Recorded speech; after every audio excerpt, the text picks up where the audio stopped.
Welcome to my YouTube channel. आइए आज हम मानव कल्याण में सूक्ष्म जीव, ये क्लास 12th की बायोलॉजी है, तो इसका आज हम फर्स्ट रिवीजन करेंगे।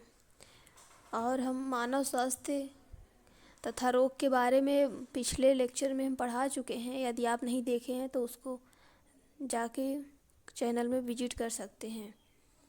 तो चलिए आज हम आज की क्लास स्टार्ट करते हैं। इसमें टॉपिक कौन कौन से हैं? घरेलू उत्पादों में सूक्ष्म जीव, औद्योगिक उत्पादों में सूक्ष्म जीव, वाहित मल उपचार में सूक्ष्म जीव, बायोगैस के उत्पादन में सूक्ष्म जीव, जैव नियंत्रण कारक के रूप में सूक्ष्म जीव, जैव उर्वरक के रूप में सूक्ष्म जीव। जिन लोगों ने एनसीईआरटी को बहुत बार पढ़ चुके हैं, जो अच्छे से बेहतर ढंग से जिनकी एनसीईआरटी कंप्लीट है, उनको फर्स्ट रिवीजन में बेहतर रहेगा पढ़ने के लिए। तो चलिए देखते हैं एनसीईआरटी लाइन। असूक्ष्म पादपों तथा प्राणियों के अतिरिक्त इस पृथ्वी पर जीव विज्ञानी तंत्र के प्रमुख घटक सूक्ष्म जीव हैं। कक्षा 11 में आपने जीवित जीवों में पाई जाने वाली विविधता के बारे में अध्ययन किया होगा। क्या आपको याद है जीवित जीवों में कौन से जगत के अंतर्गत सूक्ष्मजीवी जीव आते हैं? वे कौन से जीव हैं जिन्हें केवल सूक्ष्मदर्शी माना जाए? सूक्ष्म जीव सर्वव्यापी होते हैं। यह मृदा, जल, वायु, हमारे शरीर के अंदर तथा अन्य प्रकार के प्राणियों तथा पादपों में पाए जाते हैं जहाँ किसी प्रकार जीवन संभव नहीं है, जैसे गीजर के भीतर गहराई तक, जहाँ ताप 100 डिग्री सेल्सियस तक बढ़ा हुआ रहता है। मृदा में गहराई तक बर्फ की परतों के कई मीटर नीचे तथा उच्च अम्लीय पर्यावरण जैसे स्थानों पर भी पाए। सूक्ष्म जीव विविध रूपयुक्त प्रोटोजोआ, जीवाणु, कवक तथा सूक्ष्मदर्शी पादपों एवं प्राणियों से होते हैं। विषाणु, विराइड तथा प्रायोन भी प्रोटीनीय संक्रमित कारक हैं। कुछ सूक्ष्म जीवाणु तथा अधिकांश कवकों के समान सूक्ष्म जीवियों को पोषक मीडिया माध्यमों पर उगाया जा सकता है ताकि वृद्धि कॉलोनी का रूप ले और इन्हें नग्न नेत्र से देखा जा सके।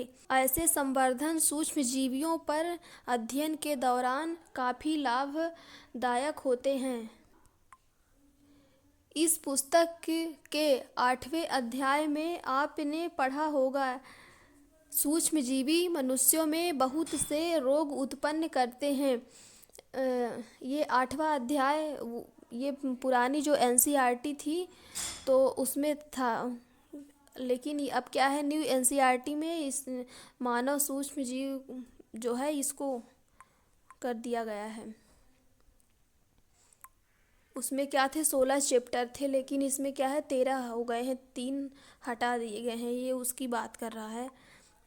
इस पुस्तक के 8वें अध्याय में आपने पढ़ा होगा कि सूक्ष्मजीवी मनुष्यों में बहुत से रोग उत्पन्न करते हैं। ये पशुओं तथा पादपों में भी रोग उत्पन्न करते हैं, परंतु इससे आपको यह नहीं समझ लेना चाहिए कि सभी सूक्ष्मजीव हानिप्रद हैं। अधिकांशतः सूक्ष्मजीव मनुष्यों के लिए कई प्रकार से लाभप्रद हैं। मानव कल्याण के प्रति सूक्ष्म जीवों के कुछ अत्यंत महत्वपूर्ण योगदानों पर निम्नलिखित पृष्ठों में परिचर्चा की गई है। घरेलू उत्पादों में सूक्ष्मजीव। घरेलू उत्पादों में सूक्ष्मजीव। आपको यह जानकर आश्चर्य होगा कि हम प्रतिदिन सूक्ष्म जीवियों अथवा उनसे व्युत्पन्न उत्पादों का प्रयोग करते हैं। इसका सामान्य उदाहरण दूध से दही का उत्पादन है। सूक्ष्म जीव जैसे लैक्टोबैसिलस तथा अन्य जिन्हें सामान्यतः लैक्टिक एसिड बैक्टीरिया LAB कहते हैं, दूध में वृद्धि करते हैं और उसे दही में परिवर्तित कर देते हैं। वृद्धि के दौरान लैक्टिक एसिड बैक्टीरिया अम्ल उत्पन्न करता है जो दुग्ध प्रोटीन को स्कंदित तथा आंशिक रूप में पचा देता है। दही की थोड़ी सी मात्रा निवेश द्रव्य अथवा ताजे दूध में मिलाया जाता है। यह निवेश द्रव्य में लाखों करोड़ों की संख्या में लैक्टिक एसिड बैक्टीरिया होते हैं जो उपयुक्त ताप पर कई गुना वृद्धि करते हैं और परिणाम स्वरूप दूध को दही में बदल देते हैं। इतना ही नहीं, विटामिन B12 की मात्रा बढ़ने से पोषण संबंधी गुणवत्ता में भी सुधार हो जाता है और हमारे पेट में भी सूक्ष्म जीवियों द्वारा उत्पन्न होने वाले रोग को रोकने में लैक्टिक एसिड बैक्टीरिया एक लाभदायक भूमिका का निर्वाह करते हैं। दाल चावल का बना ढीला ढाला आटा जिसका प्रयोग डोसा तथा इडली जैसे आहार को बनाने में किया जाता है, वह भी बैक्टीरिया द्वारा किण्वित होता है। इस आटे की फूली उभरी सल्क CO2 गैस के उत्पादन के कारण होती है। क्या आप बता सकते हैं कि कौन सा उपापचयी पथ CO2 के निर्माण में कार्य कर रहा है? क्या आप जानते हैं कि किण्वन की क्रिया के लिए यह बैक्टीरिया कहाँ से आ रहे हैं? ठीक इसी प्रकार ढीला ढाला आटा जिसका प्रयोग ब्रेड बनाने में किया जाता है, उसमें बेकर यीस्ट, सैकेरोमाइसीज सेरेवेसी का प्रयोग किया जाता है। पारंपरिक पेय तथा आहारों की एक बड़ी संख्या सूक्ष्म जीवियों द्वारा किण्वित कराकर तैयार की जाती है। दक्षिण भारत के कुछ भागों में एक पारंपरिक पेय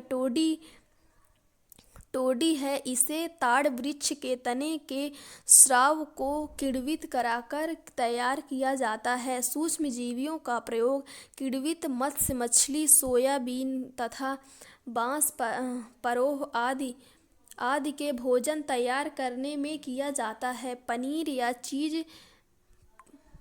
या चीज एक प्राचीन भोज्य पदार्थ है। इसे तैयार करने में सूक्ष्म जीवियों का प्रयोग किया जाता है। विभिन्न किस्मों के पनीर अपनी सुगंध तथा स्वाद, गठन संरचना, सुगंध तथा स्वाद जैसे अभिलक्षणों में पहचाने जाते हैं। विशेष सूक्ष्म जीवों के प्रयोग से आते हैं। उदाहरण के लिए स्विस चीज में पाए जाने वाले बड़े बड़े छिद्र प्रोपियोनिबैक्टीरियम सारमैनाई नामक बैक्टीरिया द्वारा बड़ी मात्रा में उत्पन्न CO2 के कारण होते हैं। रॉक्यूफोर्ट चीज एक विशेष प्रकार के कवक की वृद्धि से परिपक्व होते हैं जिससे विशेष सुगंध आने लगती है। औद्योगिक उत्पादों में सूक्ष्म जीव,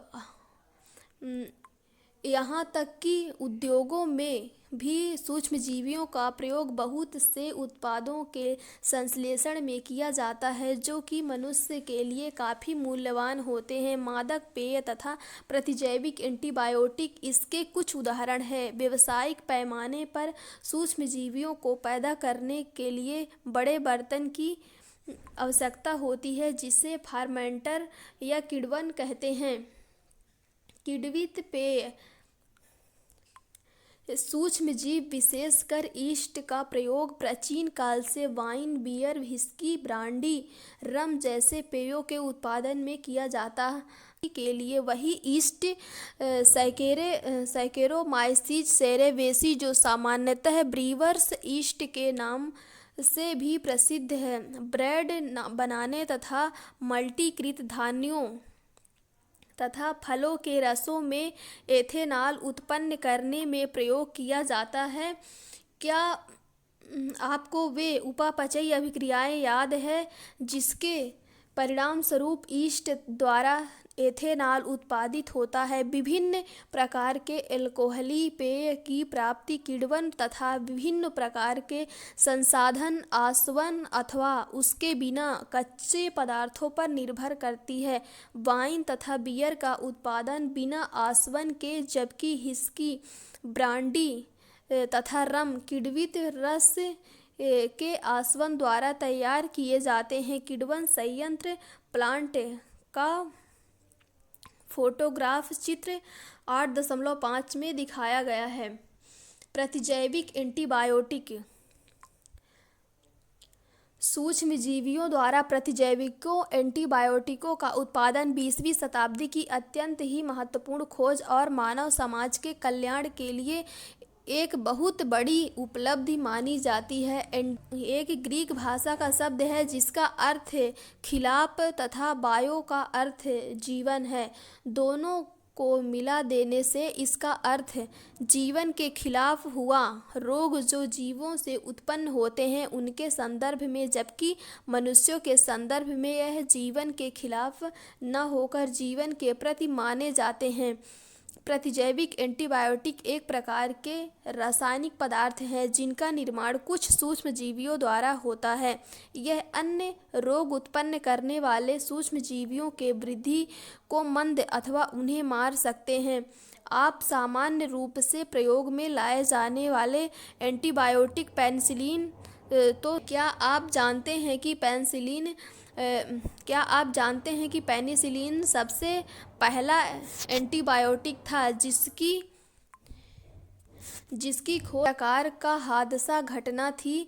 अलेक्जेंडर फ्लेमिंग जब स्टेफिलोकोकस बैक्टीरिया पर कार्य कर रहे थे तब उन्हें एक बार दिखाई दिया कि जिन प्लेटों पर वह कार्य कर रहे थे उनमें एक बिना धुली प्लेट पर मोल्ड उत्पन्न हो गए हैं, जिस कारण स्टेफिलोकोकस वृद्धि न कर सका। उन्होंने पाया कि यह प्रभाव मोल्ड द्वारा उत्पन्न एक रसायन पेनिसिलिन द्वारा होता है। चूँकि पेनिसिलिन पेनिसिलियम नोटेटम नामक मोल्ड से उत्पन्न होता है, इस कारण इसका नाम उन्होंने पेनिसिलिन रखी। यद्यपि बाद में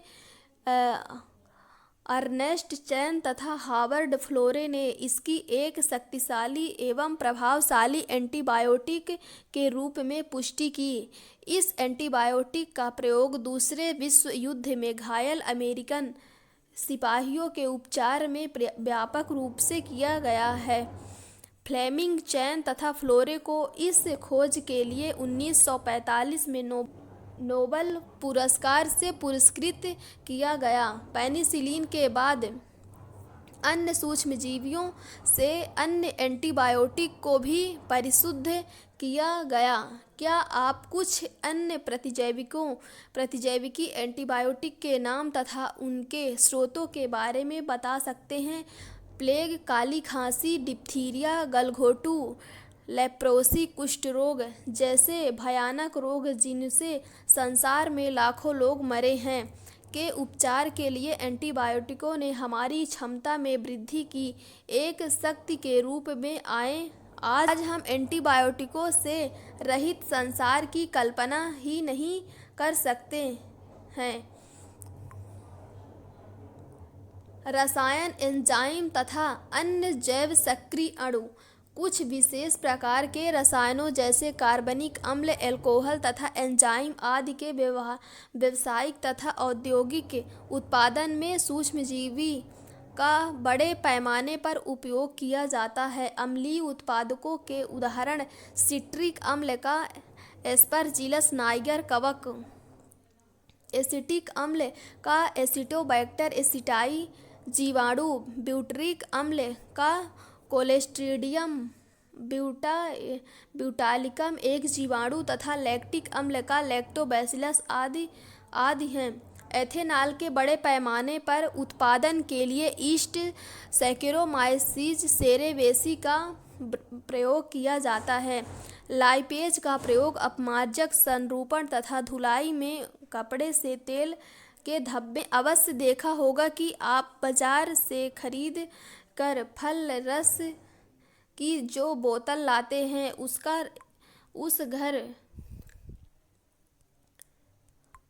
उसका रस घर से बने रस की तुलना में अधिक साफ दिखाई पड़ता है।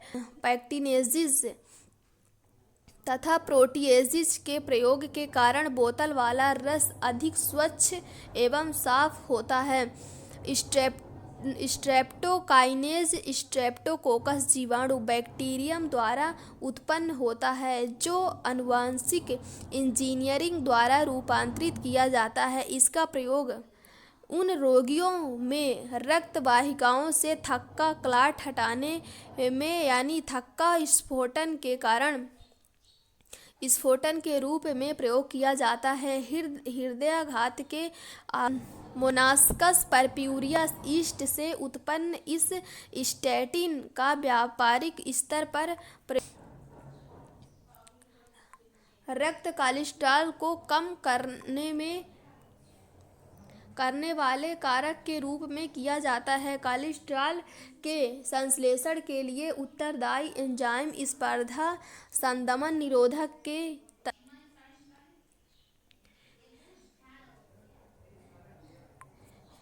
ये जो दिया हुआ है इस पेज में, इससे बहुत सारे एमसीक्यू, बहुत ज़्यादा इससे एमसीक्यू पूछे जाते हैं। तो ये पेज बहुत ही इम्पोर्टेंट है।